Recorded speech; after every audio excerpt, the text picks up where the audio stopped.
Today we're going to be learning about the history of Thanksgiving. Green coffee. Thanksgiving is one of the greatest holidays that we celebrate each year. During Thanksgiving, there are several things that we focus on. We focus on the history of the pilgrims that came from Europe to the New World and the people that they met that were living here already. We also focus on the traditions of Thanksgiving, coming together as a family, celebrating, saying why we're thankful for another year of survival. So we live in the United States of America. But it wasn't always known as the United States of America. As we've learned in our history classes, we know that there were a group of people from Europe that came over to the New World. Now, those first settlers that made it to the New World, they referred to the people living here as Indians. Today, we refer to the people who were already living in the New World as Native Americans. When the Pilgrims first came to settle in America, they had to form a relationship with the Native Americans. But the interesting thing is that the Pilgrims were not the very first to have come to the New World. In fact, 100 years prior to the Pilgrims coming to the New World, European sailors have already been trading with the Native Americans.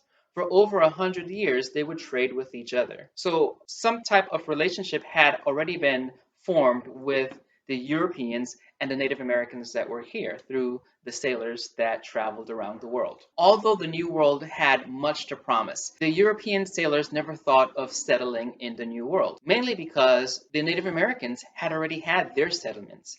They had many villages, they had their own system of life that was going on, and that system of life was best left as it was. So during the 100 years prior to the Pilgrims coming to the New World, trading continued between the sailors and the Native Americans with no threats. Meanwhile, in Europe, things were not as easy going. Many Christians in Europe were experiencing some form of oppression. So their great desire was to leave Europe to find a place where they can freely express their religion and their belief in God. So a group of Europeans were formed called the Puritans. Their greatest desire was to find a place that was free of conflict and religious oppression. They also wanted to find a place where they could maintain their cultural identity. When they heard about the New World, they felt like that was a great opportunity for them to freely express their religion.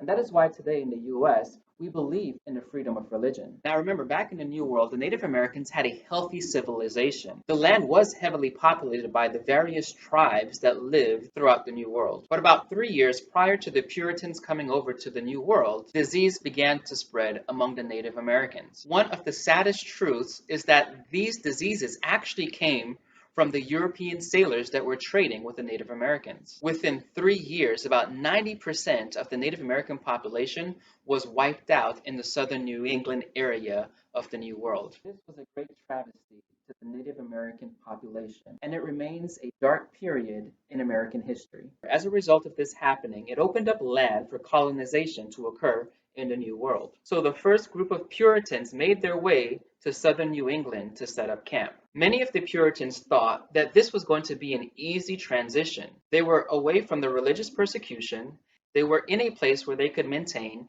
their cultural identity, and there was plenty of land for them to grow. However, they soon found out that it was not as easy to survive in the New World as they thought. As a result, 50% of the Puritan population died out within that first year. Many died because they could not handle the brutal winters. Others died of starvation, again, because they did not know how to secure food in the New World. Several others died from sickness and disease. So that first year of living in the New World was like a horror story for many of the Puritans. After the winter months passed, the Puritans were able to start farming. And in the fall months, they were able to harvest the things that they grew. And as the next winter approached, they decided to celebrate with giving thanks. So we typically refer to the first Thanksgiving as that celebration that was held by the Puritans that did survive the first year of living in the New World. It was in 1863 that Abraham Lincoln decided that he wanted Thanksgiving to be a national holiday. So President Lincoln declared the fourth Thursday of every November as the day in which we celebrate in giving thanks.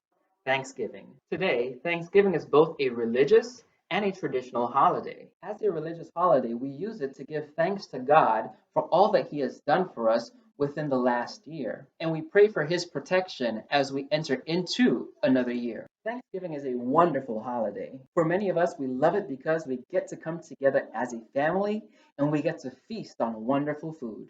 But let's not forget the reason for Thanksgiving. First, it is to give praise and honor to God for allowing us to survive another year, but also to reflect and remember the Native Americans and how they were impacted when Europeans moved over to the New World. So this Thanksgiving, make sure you're thankful, be happy, and enjoy the time you spend with your family.